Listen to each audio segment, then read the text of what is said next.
Man, has it been a busy day in Philly sports. I'll talk about everything that went down with the Phillies, Flyers, and Eagles this morning, including the Andrew Painter update, the firing of Chuck Fletcher, and the big news regarding Darius Slay. This episode of the Philly Sports Spot YouTube channel starts right now. What's going on, everybody, and welcome into this edition of the Philly Sports Spot YouTube channel. I am your host, Jordan Hirsch, and now, guys, before we get into this video, please make sure you like this video and subscribe to my channel with notifications turned on so you never miss another upload. Make sure you guys are also following me on Instagram. The link will be down in the description below. Alright, so a lot went down in the world of Philly sports this morning. Probably the busiest sports news day of the year in this city so far. Big Phillies news, big Flyers news, big Eagles news, and I want to get to all of it. And I want to start out with what I feel is probably the biggest news of the day, and that is the long-awaited update on Andrew Painter. Of course, it was announced the day after he made his first spring training start last week that he was experiencing some tenderness in his elbow. We've waited a week for an update from the Phillies, and we finally got it today. Andrew Painter has a sprained UCL. He's going to be out for 4 weeks. That, of course, dates back to the time of the injury, so now it's 3 weeks. Once that is up, which will be at the end of this month, early April, Painter is scheduled to begin a light throwing program. This is an injury that, at least just for comparison, Mets starting pitcher Jacob deGrom dealt with this back in 2021, and he missed 3 months. So definitely positive news in terms of the fact that it's not looking like Andrew Painter is going to be in need of Tommy John surgery, which would have held him out for over a year. But definitely a little discouraging, just considering the fact how excited everybody was, including me, about this kid. 19 years old, throws triple digits, nasty slider. A lot of guys were looking forward to seeing him potentially in a Phillies uniform and on the opening day roster this season. That will not happen now, as it looks like he probably will not be pitching in any game, whether it be at the major league level or the minor league level, until at least May or June. Big blow for him, but definitely could have been a whole lot worse. We also got kind of the reasoning for why it took so long for the Phillies to release any news on him, and that is because they were looking for basically just a second opinion on his sprained UCL diagnosis. They went to a doctor that actually worked with, I think, performed Bryce Harper's Tommy John surgery back in November, Dr. Elatrash, I think. And he looked at it, basically said, yep, it's sprained. Phillies then released that news to the public. And so, yeah, Painter out for a handful of weeks now, out until at least the end of this month, before he could start throwing a baseball again. And this means that most likely now Bailey Falter is going to be that fifth starter, at least to start the season for the Phillies. Falter's probably he's not the best option, but he's definitely solid. I mean, he pitched pretty well, especially down the stretch last season. Last year, he in 20 games, he went 6-4 with a 3.86 ERA, 121 WHIP, struck out 74 over 84 innings of work. So definitely a solid option there at the back end of this rotation. And as long as everybody else kind of performs as we expect them to, I don't think that the Phillies will have many troubles in their rotation. I mean, it's going to definitely going to be interesting to see what some of these pitchers who pitched a lot last year, especially Aaron Nola, who pitched way more innings than he had ever pitched in his career up until last year, pitching all those, it's obviously, of course, the starts in the regular season and all those innings that he worked in the playoffs as well. It's going to be interesting to see how he bounces back this year. Zach Wheeler pitched about the same amount of innings that he's used to. I don't really have many concerns about him. It just seems to be a little bit more like he's just getting used to the new rules, getting adjusted to that pitch clock. His velocity isn't quite there. He pitched in a spring training game today, gave up 3 earned runs. So he's definitely not the sharpest right now, but we're still 3 weeks away from opening day, so I don't really have many concerns about Wheeler. Some other Phillies news that broke today was regarding Ranger Suarez. He has returned to the club from the World Baseball Classic after experiencing left forearm tightness. The word around the team is that this does not really seem like such a serious thing. In fact, he's not even going to get an MRI on it. Phillies announced that he's really just going to be pushed back a few days. Ranger hopes to be able to make his first start of the season in that first series, probably against the Rangers, the opening series for the Phils. I do think if he is able to get to that, he probably won't be pitching that much because they hadn't pitched him at all in spring training before this injury. And I'm not sure how much work he's going to get in live game action now as a result of the injury. So I think if Ranger is able to pitch in that opening series against Texas later this month and actually in the next month, I'm not sure how long he's really going to be able to go. Maybe 3, 4, 5 innings. Of course, that's probably better than nothing. But it's probably going to take a little extra time for Ranger to get stretched out this year than first thought. And then, of course, Taijuan Walker, who's pitching with Team Mexico right now, will be the Phillies' 4th starter this season. Not much really to say on him. He's been a solid pitcher his entire career. So, yeah, not really overly concerned with the state of the Phillies' rotation, but definitely a big blow to just Andrew Painter and just the hype around him. And I want to also switch gears now. You can see I'm wearing the Phillies shirt, the Phillies jersey, the Flyers hat today. And I can actually wear this Flyers hat proudly for the first time in a long time today, as the news broke early this morning that the Flyers finally fired their general manager, Chuck Fletcher, after nearly 4.5 awful seasons with the team. I mean, this has seriously been a long time coming. Sort of interesting timing, obviously firing him after the trade deadline when he wasn't really able to make any significant deal, wasn't able to even get rid of JVR and on his expiring contract, and gave just an absolutely terrible explanation for the reason why, saying that he couldn't even get a 4th round pick. Even if you couldn't get a 4th round pick, which I don't believe, go get a 5th, get a 6th, get a 7th. You gotta be able, it's GMing 101, you gotta be able to just get rid of the expiring contract on a team that's obviously not in playoff contention and that should be a rebuilding team. As a result, his special assistant to the GM, Danny Briere, former Flyer, of course, a lot of people know him from his time with the team as a player. He's going to take over as the interim GM for now. I know a lot of fans are happy about this. I don't really know how to feel too much, just because Danny Briere has obviously been in this organization now for a little bit of time, and I'm not really sure just like how much he's learned from just the guys in this organization that quite frankly should not be here. Obviously Chuck Fletcher, Paul Holmgren, Bill Barber, and all them. I mean, none of Bobby Clark, him too. None of them should obviously be a part of this organization, really, in terms of at least making like deals and like, you know, deciding who's coming into this organization, who's going out. So I'm not really sure how much Danny Briere has taken from them. Briere also obviously with no GM experience, but it's always better. At least I think it's better to at least have a new guy who we don't really know what he's going to be yet, than Chuck Fletcher, who is, I think, unarguably the worst GM in the league and probably one of, if not the worst GMs in Philadelphia sports history. So it's about time that he is gone. Definitely some good news there in the world of Philly sports today. Flyers this offseason will be looking for a new general manager. We'll see if Danny Briere continues if they lift the interim tag off of him or not, or if they go out and maybe get somebody from another organization. Flyers are also going to separate the position. Chuck Fletcher is also the president of hockey operations. Flyers are going to look for a separate position there, going to look for a separate president of hockey ops this offseason. Going to be interesting to see. Going to be an interesting offseason in the Flyers front office this year for sure.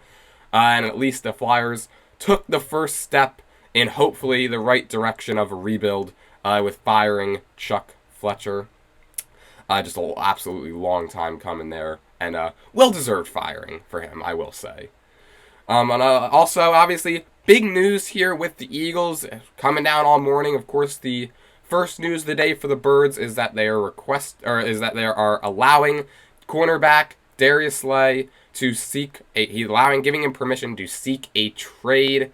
I've seen mixed results on this. I, for one, do not like it at all. I think Darius Slay is still one of the top cornerbacks in this league. He's coming off of a Pro Bowl season. He's a captain. He's a leader on your defense. He's 32. I understand the argument is, for some people, at least, that he's getting up there in age.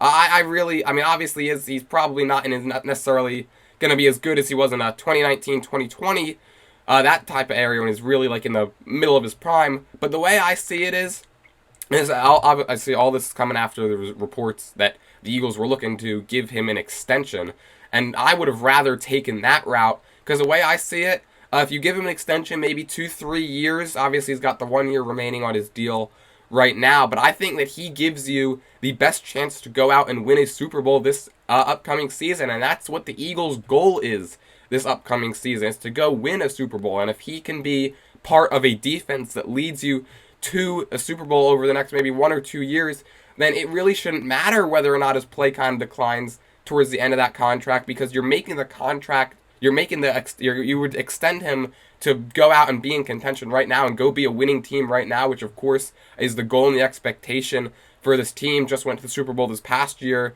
got a core group of guys, really good, solid core group of guys. It looks like this team's going to be in contention for a long time. And I think that could take a little bit of a blow if Darius Slay were to leave via trade, just because, I mean, depending on what you get back for him, most likely it would be picks. I don't think you would really get player compensation back with 1 year left on his deal. The Eagles also having not a whole ton of draft capital this year. But I do think that if you were to let Slay leave via trade, I mean, your options at cornerback become even more limited. Obviously, this would open the door for a potential James Bradberry deal, something that did not look at all likely up until this point. But James Bradberry is going to cost a lot of money, and I'm not sure if Howie Roseman's really willing to go out and sign a cornerback to that type of money. And if not, if the Eagles were to actually lose both of their cornerbacks this year, the top cornerback duo in the league, 2 of the top cornerbacks overall in this league, I mean, it would probably really be a struggle this upcoming offseason. Obviously, you've got the draft. There are some free agents out there, but really you'd probably be riding with some young guys, whoever you were to draft. I know there's been a lot of talk about the Eagles going after a corner. Maybe Joey Porter. I don't think he's going to be available at 10. But then, of course, the other 2 names are Devon Witherspoon and then the Gonzalez kid out of Oregon. 2 solid options there that I think the Eagles obviously definitely are now, especially even more, going to have to consider as a result of this Darius Slay news. If the Eagles were to trade him, it definitely would be to open up some money. I mean, Slay would have a $26 million cap hit, which would be lowered if the Eagles were able to extend him. Either way, because it could free up, if the Eagles were to restructure his deal, it would be able to free up potentially $12 million in cap, if that were to come with an extension. So yeah, I think if the Eagles were to trade him, it could come after June 1st, which is when the league allows contract charges to spread out over 2 seasons. That would clear $12.3 million in cap next year. Then also result from counting as for $5.3 million against the cap in 2024. So I get it, you'd definitely be dumping salary, but either way, you'd have to bring back that money in pretty quickly, because obviously you're gonna have to pay some of the guys that you draft, and the Eagles would also have other holes that they definitely are gonna have to look to fill, and that's gonna be 1 or maybe now even 2 corners this offseason. Safety, I think they would ride with Marcus Epps and Reed Blankenship, kind of just to make it so that they could spend money at other positions.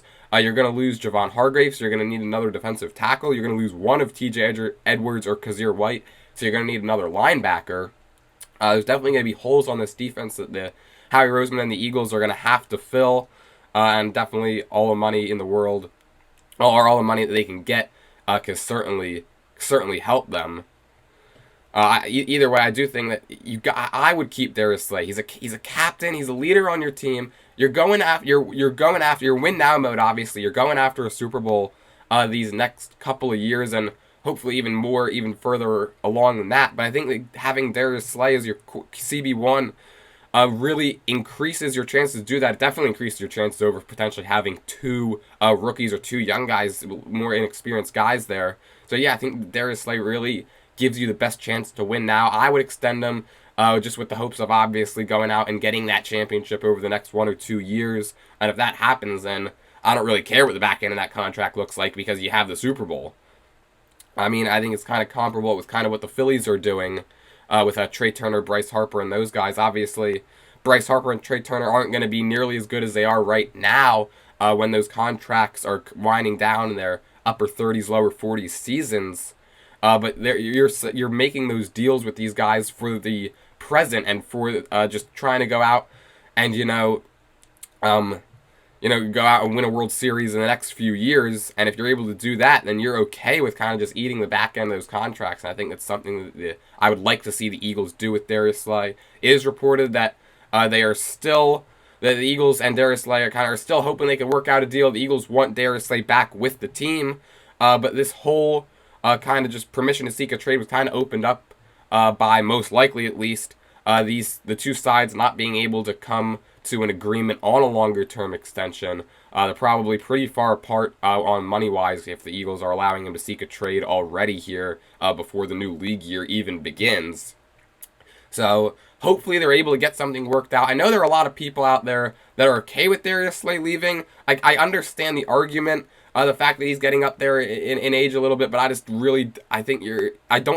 don't see it just that way, and I don't see that I don't really expect his play to rapidly, fall off a cliff over these next few years. And you would sign to that extension with the next 1 to 2 years in mind, where to go out and win a Super Bowl in that time frame, and then obviously if you're able to restructure his deal for this year, you can free up some cap space and go out and sign maybe somebody at the defensive tackle position, somebody at the linebacker position.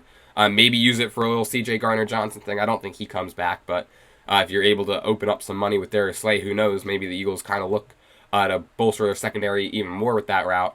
So I'm under just the impression that I would like to see Darius Slay back, but I don't think that we're really heading in that direction just because of the timing of this news breaking and all that. And of course, there was some good news on the Eagles front today as it was announced that defensive end Brandon Graham is going to be returning on a 1-year deal that could be worth up to $6 million for him. Definitely a good deal for him, good deal for the team.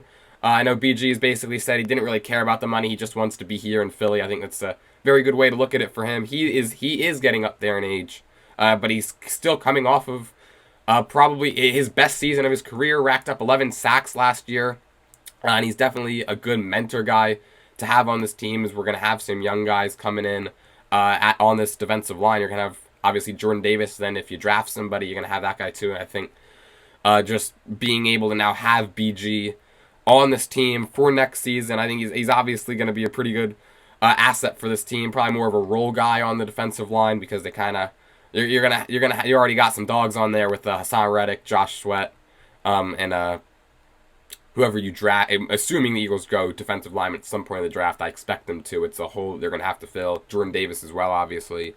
Brandon Graham's contract will be an $8.1 million cap hit to the Eagles, so the Birds are now right up against that cap, and they're going to have to shed money somehow, and I think that led into the Slay decision. I still hope they bring him back and kind of just, look to free up money elsewhere, because obviously you got to pay Jalen Hurts. I do believe that a Jalen Hurts extension is coming pretty soon. I think the two sides will be looking towards when the new league year starts, kind of that deadline to get something done. I expect him to get his money. I expect him to get probably $50 million plus a year.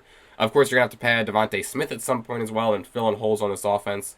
So it's definitely going to be interesting to see how the Eagles work this offseason coming up. Definitely a lot to get done, especially on the defensive side of the ball, but I think that Darius Slay, at least in this sense, gives you the best chance to win this season. And alright, that is going to wrap things up for this edition of the Philly Sports Spot YouTube channel. Again, make sure you guys like this video and subscribe to my channel with notifications turned on so you never miss another upload. Make sure you guys are also following me on Instagram. The link will be down in the description below, or you can just look me up. It's at Philly Sports Spot. That's PhillySportsSpot.